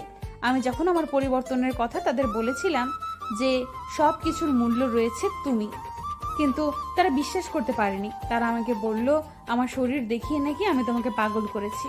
তাই ওদের ধারণা ভুল প্রমাণ করার জন্য তোমাকে নিয়ে এসেছি এখানে। প্রমাণ করতে এসেছি আমি যার হাত ধরে নতুন জীবনের সূচনা করেছি তার চরিত্র খারাপ না। তুমি কাজটা ভালো করনি। আর ছাড়ো আমাকে, আমি চলে যাব। আমিও যাব, কিন্তু কিন্তু কি আবার? ওদের বলে নেই যে তুমি কত ভালো একটা মনের মানুষ, এদের জানা দরকার। আরে বাদ দাও তো, কিছুই বলতে হবে না। বলতে হবে। কি বলবা? এই যে তুমি শুধু আমার একটা কথায় ওদের কাজের ব্যবস্থা করতে চাইছিলা। বলবো যে আমার একটা কথায় সব কিছু ছেড়ে 5 ওয়াক্ত নামাজ পড়া শুরু করেছো। বলবো যে তোমার মতো ভালো মানুষদের জন্য আমি নতুন করে বাঁচতে শিখেছি। বলবো যে তুমি আছো বলেই আজ আমি একটা পতিতা থেকে নতুন জীবন শুরু করতে পেরেছি। আর এরা কিনা তোমার চরিত্র নিয়ে খারাপ কথা বলেছে, তাও আমাকে নিয়ে। এদের জানা দরকার বর্তমানে রক্তের সম্পর্ক থাকলেও কেউ কাউকে সাহায্য করে না। আর সেখানে আপনি আমার জন্য কত কিছু করেছেন।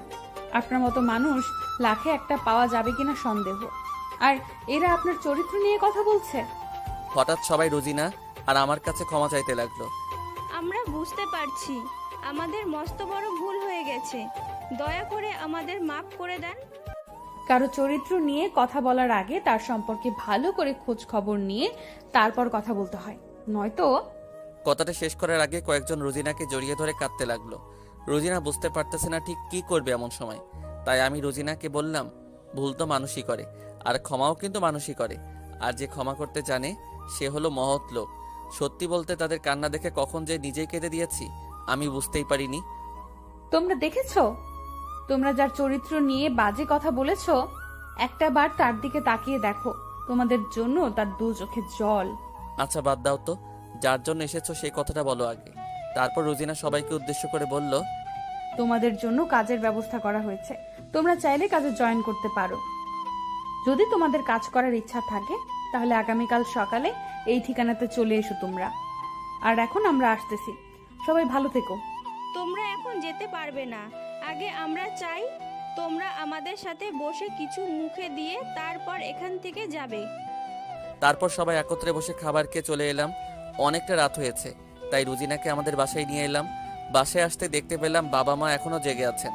রুজিনাকে দেখে তো মা বাবা অনেক খুশি। মা রুজিনাকে একটা রুম দেখিয়ে দিয়ে বলল, মা, তুমি ফ্রেশ হয়ে নিচে আসো, একত্রে বসে ডিনার করব। এদিকে আমিও ফ্রেশ হওয়ার জন্য রুমের দিকে যাব। এমন সময় বাবা ডাক দিল। কি হয়েছে বাবা, কিছু বলবা? তাহলে বলো। আমি আর তোর মা সিদ্ধান্ত নিয়েছি, এবার তোর বিয়ে করাবো। কি বলছো তোমরা? আমি এখন বিয়ে টিয়ে করতে পারবো না। আগে মেয়েটার নাম তো শুন, পরে না হয় না করলি বিয়ে। বলো, কে এই রাজকন্যা? তার আগে বল, তুই কি রোজিনাকে ভালোটা তো বাসিস না তো আবার?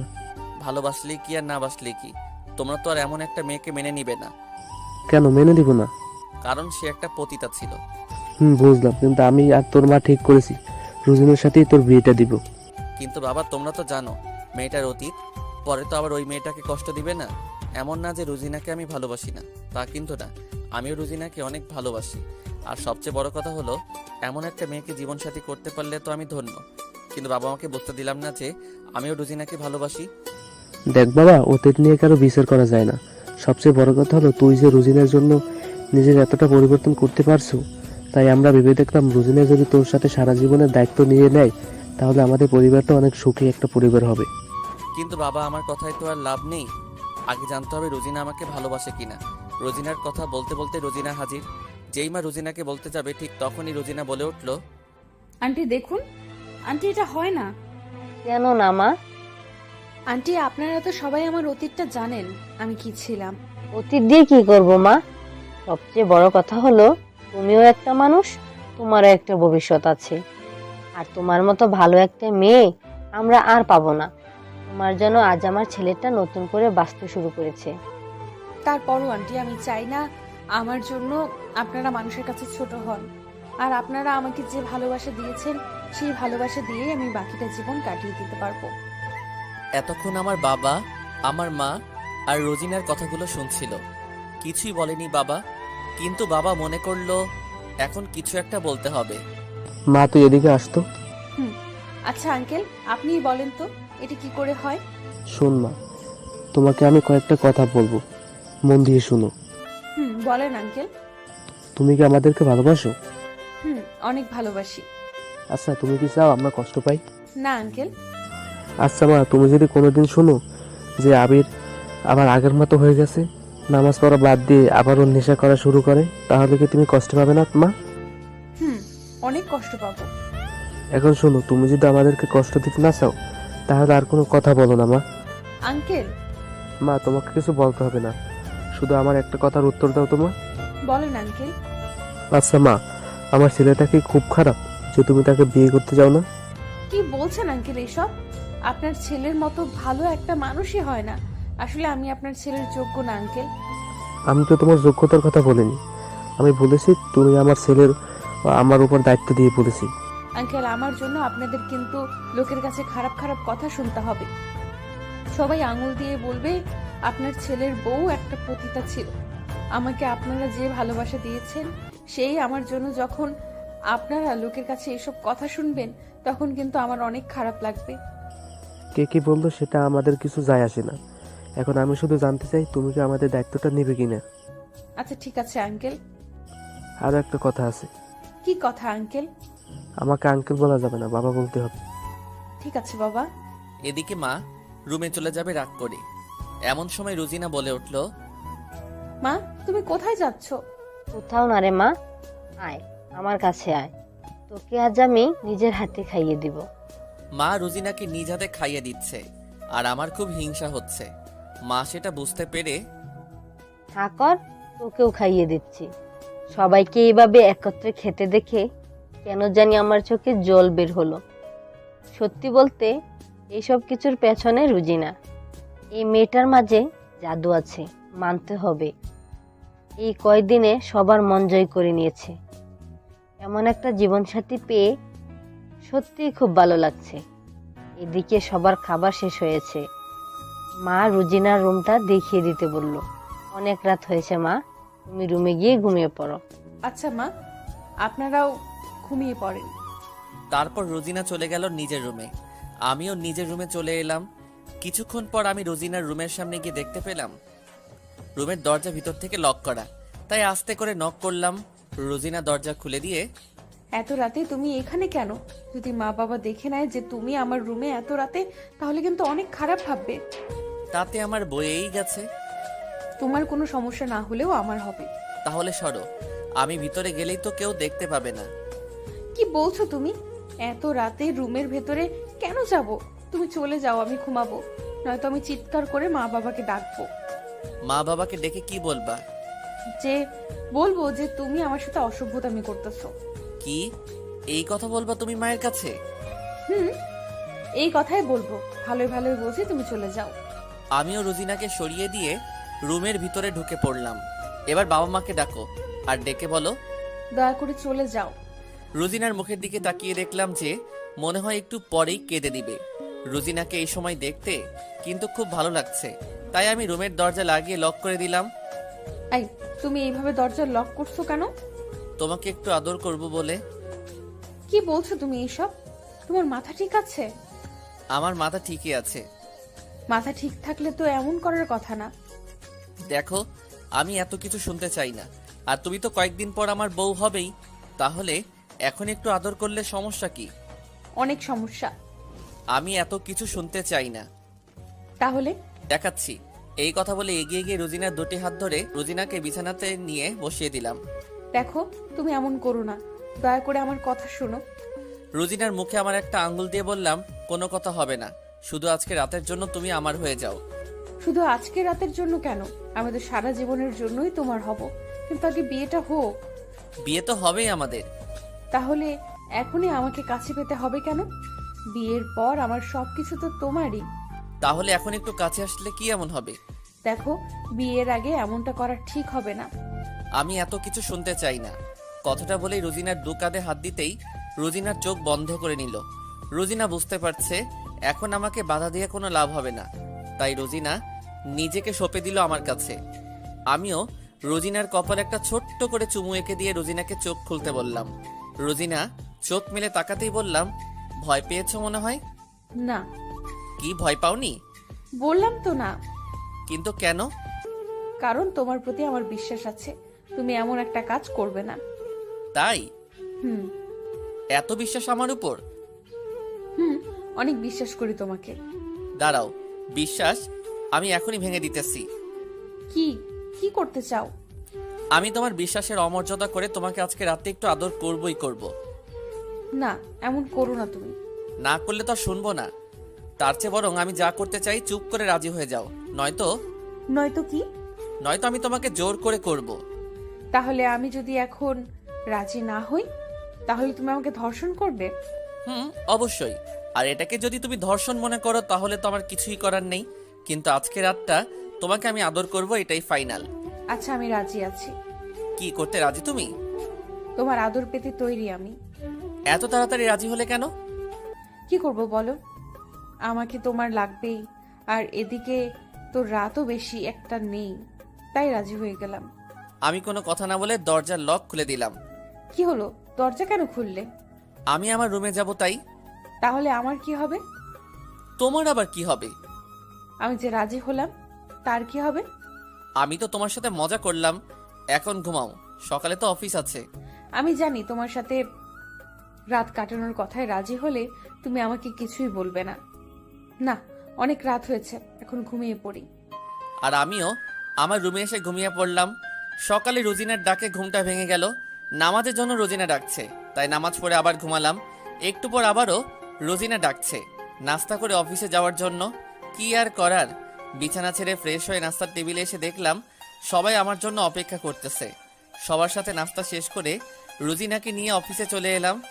অফিসে এসে দেখলাম যে গতকাল রাতে রোজিনা যাদেরকে কাজ দেওয়ার কথা বলেছিল তারা সবাই এসেছে। তারপর রোজিনা সবাইকে তাদের কাজ বুঝিয়ে দিল। এদিকে আমার কিন্তু অফিসে কোনো কাজ নেই, আমার সব কাজই রোজিনা করে দেয়। তাই অফিস রুমে বসে আছি, এমন সময় দরজায় কেউ একজন নক করছে। আমি ভিতরে আসতে বললাম। তাকে দেখে তো আমার চোখ কপালে উঠে গেল। এই মানুষটা আমার অফিসের ঠিকানা পেল কোথায়? ও, আপনাদের তো বলাই হয়নি আসলে কে এসেছে। এসেছে হলো আখির সবচেয়ে কাছের বান্ধবী রিয়া। রিয়ার সাথে আখি আমাকে পরিচয় করিয়ে দিয়েছিল। আখি আমাকে বলেছিল রিয়া নাকি তার সবচেয়ে ভালো একটা বান্ধবী। হা হা হা, আপনারা কি ভাবছিলেন আখি এসেছে? তুমি এখানে আর আমার ঠিকানা পেলে কিভাবে? খুঁজে পেতে একটু কষ্ট হয়েছে, কিন্তু তুমি আমাকে কেন খুঁজতেছো? কারণ তো একটাই আছে। বলো। কিন্তু কিন্তু কি আবার? আমি আখির ব্যাপারে কিছু শুনতে চাই না। কিন্তু আমি তো একটা চিঠি দিয়ে এসেছি তোমাকে। কিসের চিঠি? আখি দিয়েছে। তুমি চিঠিটা নিয়ে গিয়ে আখিকে দিয়ে দাও। আর হ্যাঁ, তাকে গিয়ে অবশ্যই বলবা আমি আখি নামের কাউকে চিনি না। এমন করে বলবেন না দয়া করে। আর হ্যাঁ, যদি পারেন আখিকে ক্ষমা করে দিবেন। আমি ক্ষমা করার কে? এই চিঠিটা পড়েন, সব কিছুই বুঝতে পারবেন আখি কেন আপনার সাথে এমন করেছে। কথাটা বলে রিয়া চলে গেল। তাকে বসতে বললাম কিন্তু সে বসলো না। আমি চিঠিটা বের করে পড়তে লাগলাম। কেমন আছো? জানি এই কথাটা জানার অধিকারও আমি হারিয়ে ফেলেছি, কিন্তু কি করব বলো? তোমাকে শেষবারের মতো খুব দেখতে ইচ্ছে করছে, কিন্তু আমার ইচ্ছাটা পূর্ণ হবে না। তুমি যখন আমার এই চিঠিটা হাতে পাবে, হয়তো তখন আমি অনেক দূরে থাকবো। তুমি চাইলেও আমাকে আর দেখতে পারবে না। তুমি আমার কাছে জানতে চেয়েছিলে কেন আমি তোমাকে সেই দিন ছেড়ে চলে গিয়েছিলাম। তোমার সাথে পরিচয় হবার আগে আমার আরেকটা রিলেশন ছিল, কিন্তু সে আমাকে ছেড়ে চলে গিয়েছিল। তারপর আমি তোমার সাথে রিলেশনে জড়িয়ে পড়ি। তারপর আবারও আমার সেই প্রিয় মানুষ আমার কাছে ক্ষমা চায়। সে আমার জীবনে ফিরে আসতে চায় এবং সে আমাকে কথা দেয় যে সে আর কোনোদিন আমাকে ছেড়ে যাবে না। সেদিন আমি তার কথা বিশ্বাস করে তোমাকে ছেড়ে দেই। তখনও জানতাম না আমার সেই প্রিয় মানুষটা ভুল ছিল। তারপর তার সাথে আমার আগের চাইতে বেশি ঘনিষ্ঠ হয়। সে আমার বিশ্বাসের সুযোগ নিয়ে আমাকে ভোগ করে। তার মন চাইলে শারীরিক চাহিদা সে পূরণ করতো আমাকে দিয়ে। এর ফলে আমার পেটে বাচ্চা এসে যায়। পরে আমি যখন তাকে বাচ্চার কথা বলি এবং আমাকে বিয়ে করতে বলি, সে আমাকে বলেছিল বাচ্চাটা নষ্ট করে ফেলতে এবং তাকে ভুলে যেতে। তখন আমার মাথার উপর যেন আকাশ ভেঙে পড়লো। আমি কি করে মা বাবার সামনে দাঁড়াবো? সমাজের মানুষ কি বলবে? কোনো কিছুই বুঝে উঠতে পারছিলাম না। তাই এই সিদ্ধান্ত নিতে বাধ্য হয়েছি। তাই এই পৃথিবী থেকে চলে গেলাম অনেক দূরে। সেদিন আমি মানুষ চিনতে ভুল করেছিলাম, তাই জীবন দিয়ে তার মাসুল দিতে হচ্ছে। ভালো থেকো তুমি, আর আমাকে ক্ষমা করে দিও। তোমার কাছে আমার একটি অনুরোধ আছে, আশা করি রাখবে। নিচে একটা ঠিকানা আছে, দয়া করে সেখানে একটু যেও। আল্লাহ হাফেজ। আখির চিঠি পড়ে চোখ থেকে জল পড়ছে, এমন সময় রোজিনা আমার কেবিনে। এই, কি হয়েছে তোমার? তুমি কাঁদতেছো কেন?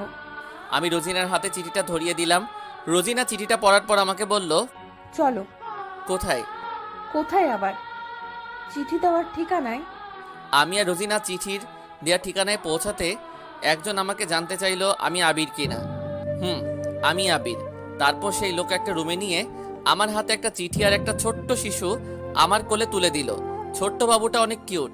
বাবুকে রোজিনার কোলে তুলে দিয়ে আমি চিঠিটা পড়তে লাগলাম। আমার বিশ্বাস ছিল তুমি এখানে আসবে। হয়তো আমার প্রতি তোমার ভালোবাসাই এখানে নিয়ে এসেছে। বাবুকে পেয়েছো কি? হ্যাঁ, এটাই আমার বাবু, আমাদের অবৈধ সন্তান। এই সমাজ মেনে নিত না, আর আমি একটা মেয়ে হয়ে এই সমাজে এই বাবুকে নিয়ে বাঁচতে পারতাম না। আর আমি বাবুকে নষ্ট করতে পারতাম না। কি করে পারবো বলো? মা হয়ে তো নিজের সন্তানকে মেরে ফেলতে পারি না, তাই নিজেই চলে গেলাম। হয়তো আমি বেঁচে থাকলে বাবু বড় হয়ে সবার কাছে কটু কথা শুনতো। সমাজের মানুষ আমার বাবুকে অবৈধ সন্তান বলে গালি দিত। তখন সেই কষ্ট আমি সইতে পারতাম না। তুমি বলো, আমার পাপের শাস্তি কেন আমার সন্তান পাবে? আমার করা ভুলের জন্য তো আর নিজের সন্তানের কোনো ক্ষতি করতে পারি না। আমি সেদিন যে ভুল করেছিলাম তোমাকে ছেড়ে এসে, আমি জানি তার কোনো ক্ষমা নেই। তবে আমার শেষ অনুরোধ রইল, আমার সন্তানকে নিজের পরিচয় বড় করো। ভালো থেকো সবসময়। আল্লাহ হাফেজ। এদিকে রোজিনা জানতে চাইছে এই সন্তানটা কার। আমি রোজিনার হাতে চিঠিটা ধরিয়ে দিয়ে বাবুকে কোলে তুলে নিলাম। রোজিনা চিঠিটা পড়তে লাগলো। চিঠিটা পড়া শেষ করে আমার কোল থেকে বাবুকে নিয়ে নিল। কি হলো, বাবুকে কি এখানে অথবা অন্য কোথাও রেখে যাব? না, তাহলে আমি এই বাবুর মা হয়ে সারা জীবন আমার সাথে রেখে দিব। তুমি যদি পারো তবে বাবুর বাবার পরিচয়টা দিতে পারো, নয়তো নয়তো কি? নয়তো আমি আখির মতো এত বোকা নই যে বাবুকে নিয়ে বাঁচতে পারবো না। বাবুকে নিয়ে অন্য কোনো এক অজানা শহরে চলে যাব। কোথাও যেতে হবে না। আর আমি কি একটাবারও বলেছি যে আমি বাবুর বাবা হব না? তবে একটা কথা, কি? তোমার মতো মেয়ে পাওয়া সত্যি ভাগ্যের ব্যাপার। তাই বুঝি? আর তোমার মতো মানুষ বুঝি আরো আছে? তাহলে চলো বাড়িতে গিয়ে বাবা মাকে বলি এই সন্তানের কথা। ওকে। তারপর বাসায় এসে বাবা মাকে সবকিছু খুলে বললাম। বাবা শুধু একটা কথাই বলেছিল, যেখানে তোমাদের কোনো আপত্তি নেই সেখানে আমারও কোনো আপত্তি থাকবে, কিন্তু তার আগে তোমাদের বিয়েটা দেওয়া দরকার, নয়তো আবার কে কি বলে ফেলে। আর বিয়েটা আজ রাতেই হবে, কোনো আয়োজন হবে না, বুঝতেই পারছো? কোনো আয়োজন করা যাবে না। তবে আয়োজন করব যখন তোমাদের বিবাহ বার্ষিকী, তখন। আমি আর রোজিনা আচ্ছা বলে দিলাম। আজকে দিনটা তার মানে আমার কাছে বেস্ট একটা দিন। দুটি ভালোবাসার মানুষের কাছে পেলাম। আর কেউ বিশ্বাসঘাতকও বলতে পারবে না। আই, কি ভাবতেছো? কিছু না। বাজারে যাও এখন। কেন? বাবুর জন্য জামা কাপড় নিয়ে আসবা। ওকে, যাচ্ছি। আমি বাজারে চলে এলাম। বাবুর জন্য জামা কাপড় কিনে বাসায় চলে এলাম। সবাই বাবুকে নিয়ে অনেক মজা করতেছি। বাবুর জন্য আমার মনেই হয়নি একটু পর আমার বিয়ে। হঠাৎ দেখি কাজী সাহেব হাজির। কাজী এসে আমাদের বিয়ে পড়িয়ে চলে গেল। এদিকে বাবুকে নিয়ে আবারও আমরা মেতে উঠলাম। রাতে খাবার খেয়ে ঘুমাতে চলে এলাম। রুমে প্রবেশ করতেই দেখতে পেলাম রুজিনা লাল শাড়ি পরে বাবুকে কোলে নিয়ে বসে আছে। কি ব্যাপার, তুমি এখানে কেন? কেন? কোথায় থাকবো তাহলে? তোমার রুমে। বিয়ের পরও আলাদা রুমে থাকতে হবে।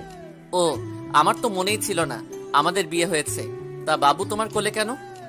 আমার বাবু আমার কোলে থাকবে না তো কার কোলে থাকবে? তাই বলে আজকে রাতেও? হুম। বাবুকে এক পাশে শুইয়ে দিল। আমিও রোজিনার পাশে গিয়ে বসলাম।